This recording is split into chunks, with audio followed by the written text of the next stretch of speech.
Hey guys, this is Matt Krotz, and I'm giving you another video in a series that'll show you some of the behind-the-scenes aspects of this ancient Roman adventure comic that I'm calling KYRIE. Okay, so this video is just a bit about myself, what sort of illustration and storytelling inspires me, what I grew up reading, and what that's some of the things that's kind of led me into reading nowadays. And also going to show you a bit about the digital tools I use to produce these pages. Yeah, so like a lot of people started out with Asterix and Tintin, and honestly it was more Asterix than Tintin. Our family was good friends with a Danish family, and they had a ton of Asterix, and honestly, if I remember right, it wasn't in English. It could have been in Danish. It was probably in French, but I just ate those things up. It's one of my favorite things to do, going over there. And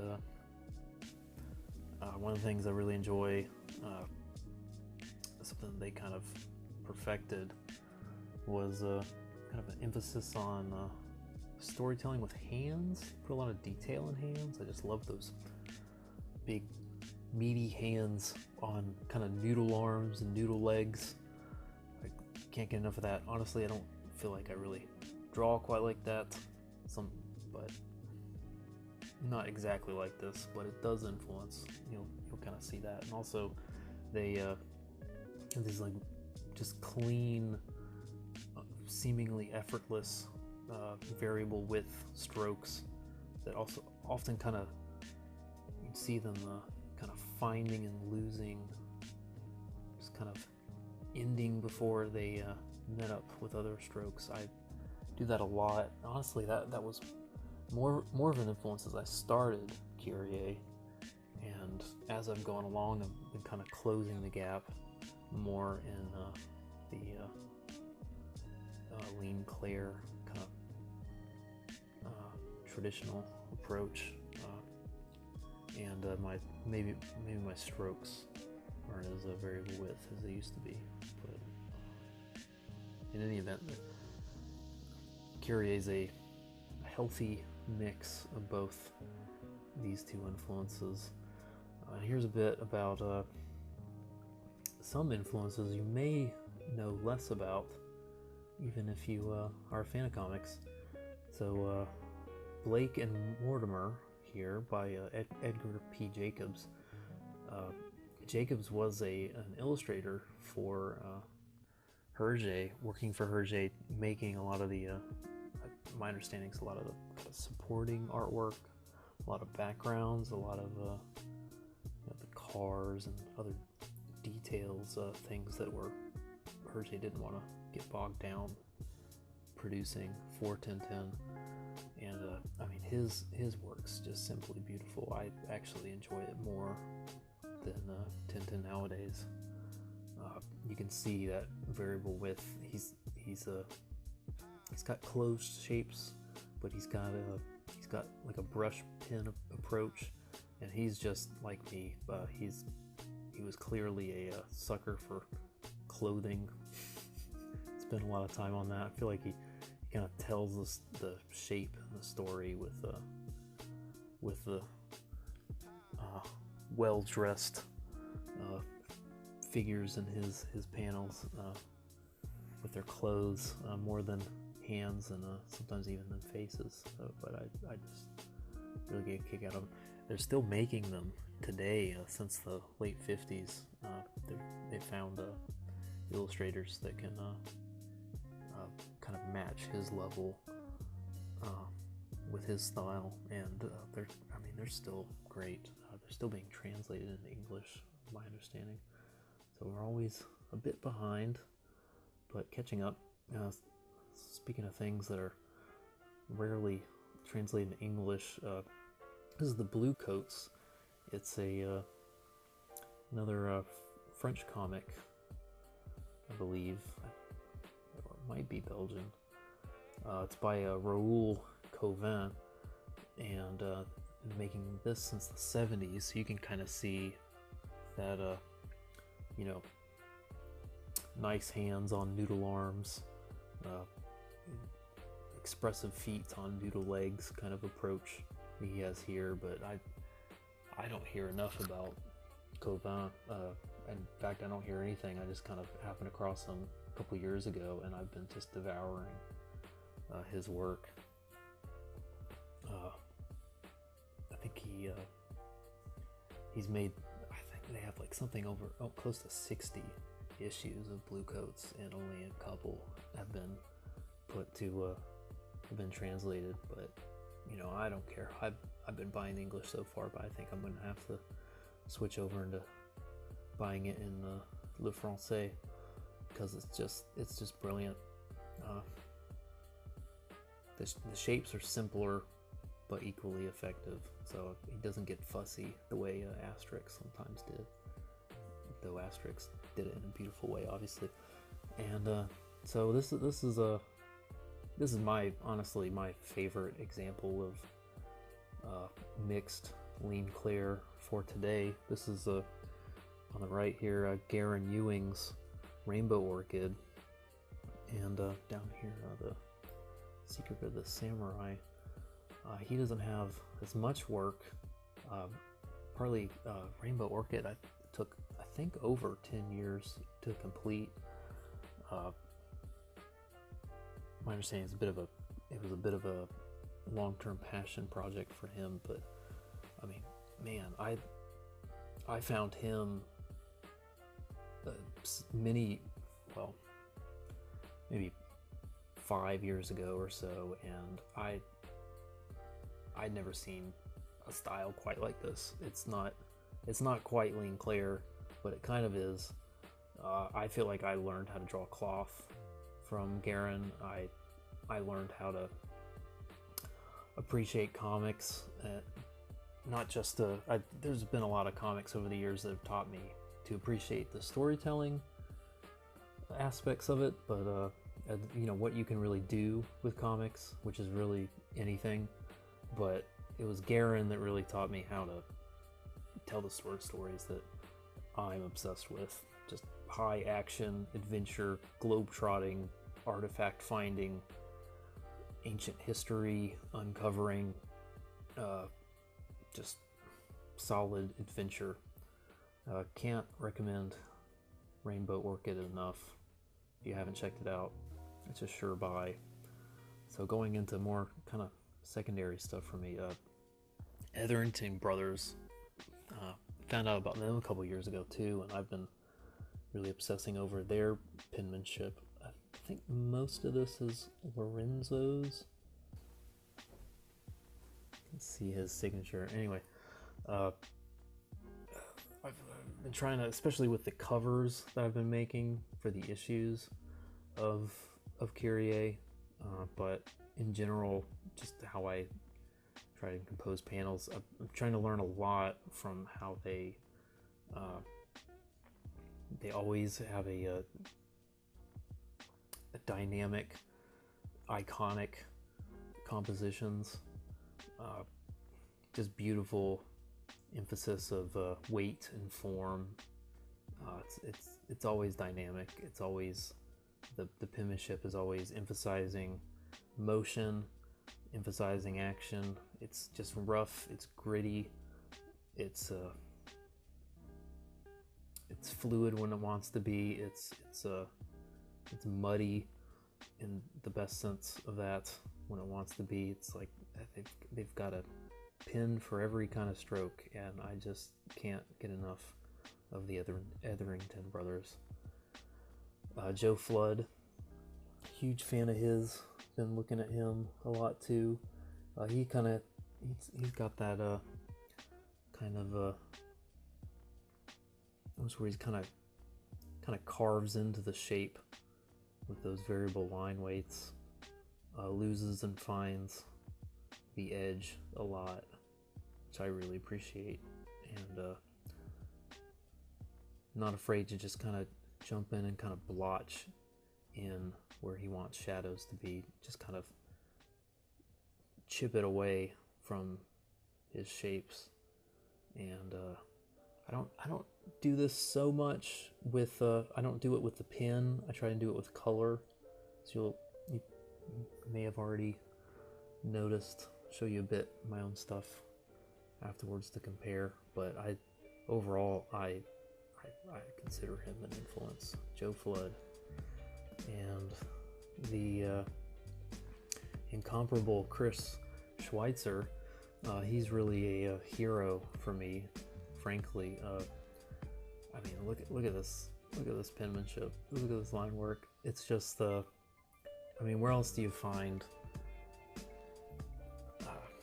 a line work that's just as action-packed and effortless and whimsical and confident as the storytelling is? It's just a perfect blend of that. You know, he's got a lot of classic cinema, golden age kind of sensibilities that are all over his storytelling generally, but also how he designs. He's got that. Man, I got to meet him once, and he was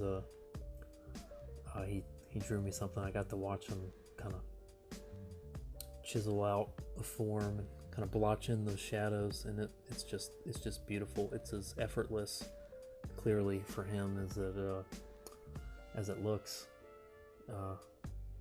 Yeah, really recommend Chris Schweitzer. And so big switch up here. I'm going to show you kind of some stuff out of left field that I've really I've drawn from for a long time. I think Hokusai, his manga series is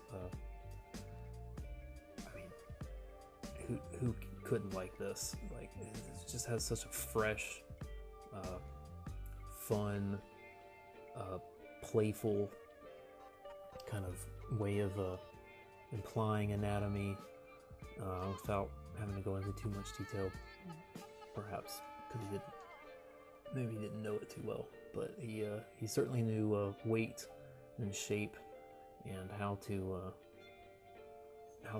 balance a figure, how to drape cloth, how to have cloth feel heavy or light, how to have a figure feel heavy or light.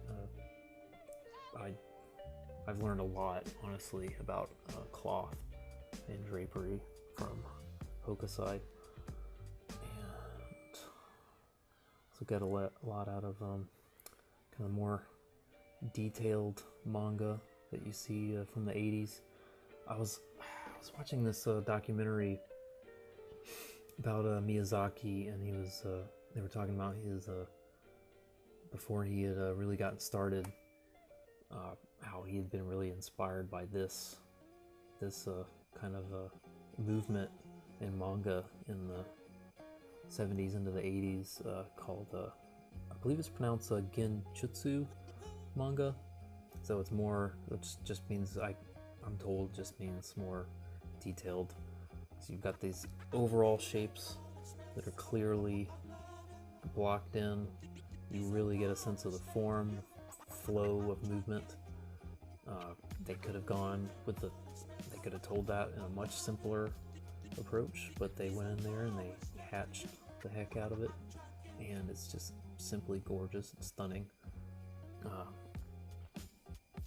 could probably see, well, I try to make a lot of what I do feel like this, and what do they say when you try to imitate someone else's style and you fail miserably? What you end up with is your own style, and that's certainly been my experience. And just one last thing from Japanese influences. I'm a big fan of Japanese cinema, kind of early to modern Japan generally. I like how they told stories during the period. I like how they dealt with the tension of east rapidly meeting west, and that sort of cultural collision. I just feel like manga from the that period, 50s, 60s, into the 70s. There's a lot of just beautiful content there, a lot of good stories, and a lot of good illustrators. This guy's Yoshihiro Tatsumi. I mean, gosh, he's got almost no line work, except he might have as much line work inside the shape just for the cloth as he does to define the silhouette, and I just really love that. And yet it's so simple. And then he's got it on these detailed backgrounds, which is, you know, reminds you of Hergé, reminds you of a lot of things. Just kind of figures on, you know, sometimes somewhat dissonant background shapes, but it just blends really well. I love it. And yeah, so it's funny going through that. And coming to my own work, it seems pretty different, but you can you can still get a sense of the trying to emphasize the flow of cloth. I try to spend a lot of time trying to get to know how heavy the cloth is, how light it is, what sort of material it's made out of, and try to emphasize that. And I spend more time on hands and faces than I do on a lot of other aspects of the figure, like you were seeing in other illustrators previously. I like that sense where the hands feel heavy, even if the arms don't so much. Yeah, and that's me. So okay, so next I'm gonna jump in and show you a bit of me making something. Yeah, so this is Adobe Illustrator. That's so I ink first, and I do that in Illustrator, and then I also color in Illustrator. I do basically everything in Illustrator using the blob brush, and I combine that with the eraser tool in Illustrator, and I have both of those tools set to variable stroke, pressure sensitivity, so that my Wacom kind of let me kind of dig in line work and then dig back out with the kind of feels like I'm painting with white and then back in with black and then white again when I need to. And I use the exact same tools, just bigger and fatter for the shapes. I don't paint bucket things. I don't kind of fill shape sort of stuff. I played around with that, but I quickly lost interest in that approach, especially because it's Illustrator. You can, at least for me, I try to err on the side of having it feel hand drawn, and I like that tension of taking a program that is typically used for a lot of clean, you know, perfectly measured kind of shapes, a lot of design work, and just kind of pushing it way over in the opposite end, where you should probably be doing it in Photoshop, but for some reason you're not. I find it fun, especially because Illustrator really handles it very well, and you know, the file sizes are smaller. It's never pixelated.